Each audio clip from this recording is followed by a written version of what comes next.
Kinds of paintings जो आपके घर में कमाल कर देने वाली हैं, बहुत ही पॉजिटिविटी लाती हैं। आप अपने घर में ज़रूर ही लगाइए। फर्स्ट होती है रनिंग हॉर्सेस।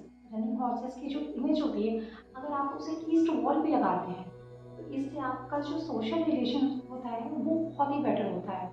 अगर आप इसे वेस्ट साइड में लगाते हैं तो इससे आपका जो मूड होता है वो स्ट्रॉन्ग होता है, स्टेबल होता है। अगर आप इसे नॉर्थ साइड में लगाते हैं तो इससे आपका लिक्विड फ्लो कैश मेंटेन होता है।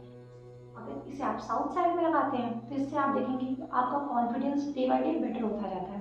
तो ये तो हो गई फर्स्ट रनिंग प्रोसेस की। वो वॉल्स पे आप अलग अलग तरीके से अलग अलग बेनिफिट्स के लिए लगा सकते हैं।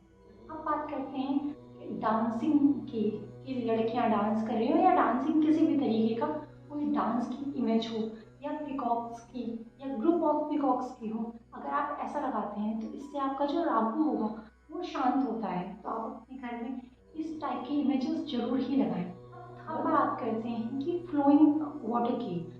कई बार वाटरफॉल्स की इमेजेस होती हैं, लोग लगाते हैं अपने घर में, पर कभी भी रुकी हुई पानी का की इमेज अपने घर में नहीं लगानी चाहिए।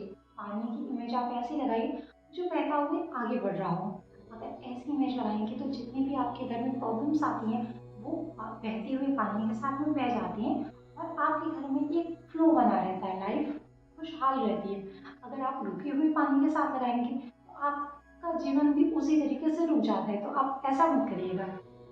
फोर्थ होती है कि आप अपने लव लाइफ को इन्हेंस करने के लिए आप अपने बेडरूम में पिंक फ्लावर्स या रेड फ्लावर्स या लव लाइफ रिलेटेड जो भी होती है, या कोई भी परफ्यूम से रिलेटेड कोई भी चीज़, ऐसी चीज़ें अगर लगाते हैं या इमेज लगाते हैं फ्लावर्स की तो वो बहुत अच्छी होती है। स्प्रे कर दीजिए। तो वो सारी चीज़ें अगर आप करते हैं तो आप देखेंगे आपकी लव लाइफ इन्हेंस होती है। और अगर आप पूरे घर में इस टाइप की इमेजेस लगाते हैं आपके घर में बहुत ही पॉजिटिविटी आती है, राहु शांत होता है, घर में नेगेटिविटी बाहर जाती है। तो ये सारी चीज़ें करिए और ये सारी इमेजेस लगा के आप मुझे कमेंट बॉक्स में ज़रूर ही बताइएगा कि इससे आपको क्या या किस तरीके के बेनिफिट्स हुए हैं। तो बताइएगा ज़रूर। राधे राधे।